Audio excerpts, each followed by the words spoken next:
Hello, and what I'm going to show you today is how to connect a standard type non-TRV radiator valve to a radiator like this. Now, if you look at, these are both standard type wheel head radiator valves. Now if you look on the bottom, the inlet side, of both of them, both the same, these are actually 15mm compression, so there's no difference there.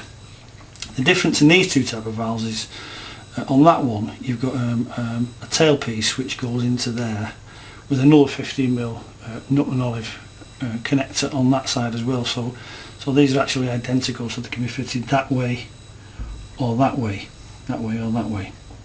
Now these type, which are very common actually, are what I call the 3/4 inch connection, union connections.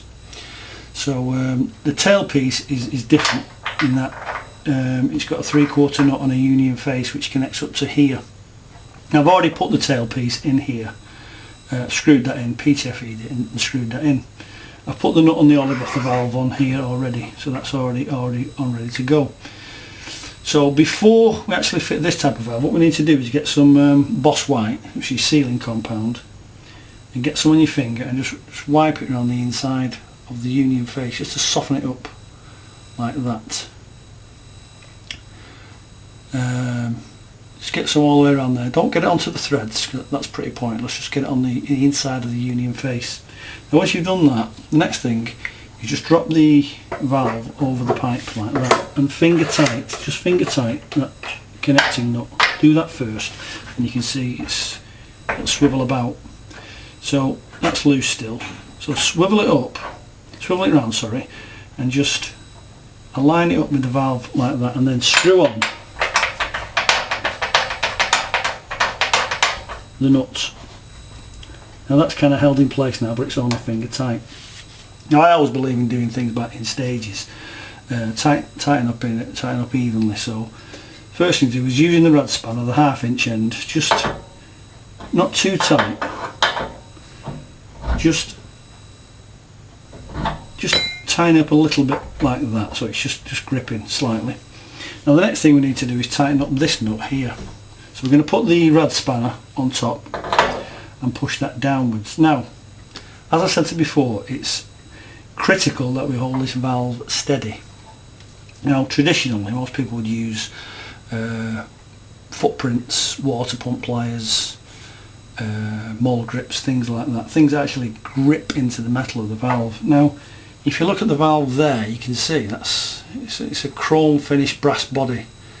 You know, there's no marks on that one. It looks quite good. Now if you're going to be using things like grips and water pump pliers, you've got to really squeeze hard on this, and it does damage the brass, which is unsightly. And if you're a professional, your customers are going to have something to say about it. So what we're going to use is the rad wrench. This is specifically designed to hold the valve in place. And if you look, you can see two sizes. The wider side here, this is for the thicker bodied thermostatic radiator valves, and this side here which will fit all standard wheel valves like this. So if I show you on the end, you can see that fits over nicely like that. So you can push it up or down depending whether you're connecting or disconnecting, and that holds it absolutely solid. And more importantly, it does not mark the valve. So I'm going to use this now on this valve, so I'll slip it over the body like that. Because I'm pushing the nut down, I'm going to hold the valve and pull this up, and I can get, and you do need a tremendous amount of pressure on these type of union fittings, so I'll do that now. So I'm pulling up with the rad wrench and pushing down with the spanner, and I'm putting a lot of pressure on it. That's now solidly tightened up. Now don't forget, I've got to do this one at the bottom as well. So using the end of the rad spanner, just turn that round. Don't over tighten this, because if you over tighten it you'll end up with a leak. You've got to sort of just judge it right. That's about right there now. So there you go. That's fitted. That's ready to be filled up. Using the rad spanner and the rad wrench. And if you look on the valve there, if you could see, there's not a single mark on it.